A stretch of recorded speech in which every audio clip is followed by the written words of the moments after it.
Hello friends, எல்லாருக்கும் வணக்கம். I'm Anu. Welcome to Queenie's kitchen.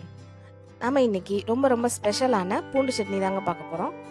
வாங்க எப்படி செய்கிறதுன்னு பார்க்கலாம். அதுக்கு ஒரு பவுல் நிறைய பூண்டு எடுத்துக்கோங்க. வரமிளகாய் எடுத்துக்கோங்க.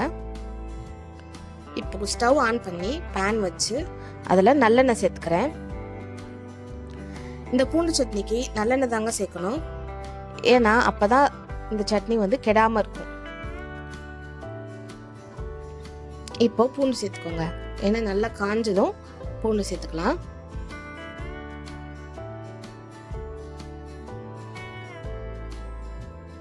ஃப்ளேமை மீடியமில் வச்சுக்கோங்க. நல்லா ஸ்டார்ட் பண்ணி விடுங்க.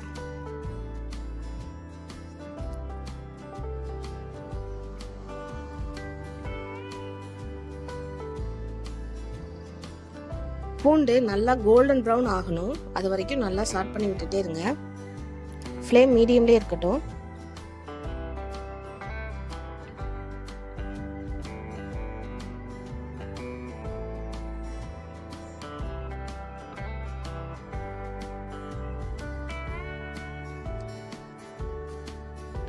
பூண்டு நல்லா வெந்து நல்லா சாஃப்டாகி வரணும்.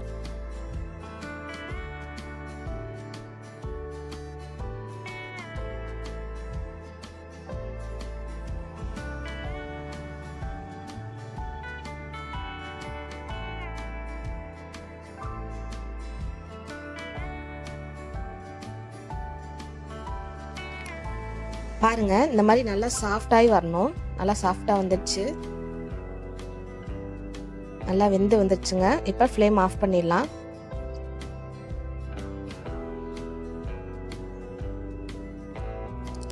இப்போ இதை அரைச்சு அள்ளிக்கலாம்.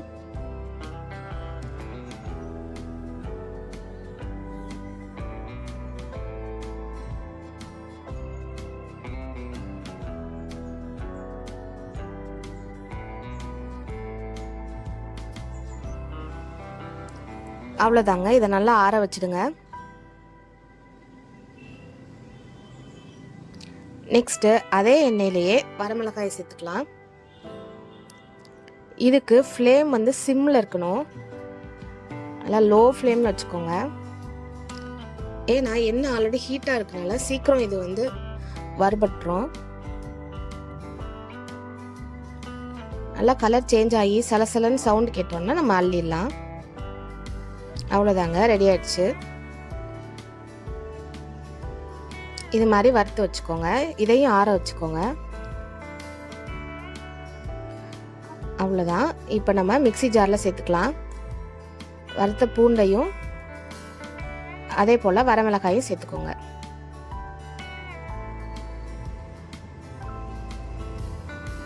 தேவையான அளவு கல்லுப்பு சேர்த்துக்கலாம். இது கூடவே பூண்டு வதக்கின நல்லெண்ணெயை சேர்த்துக்கலாம். சேர்த்து மூடி நல்லா அரைச்சிக்கோங்க.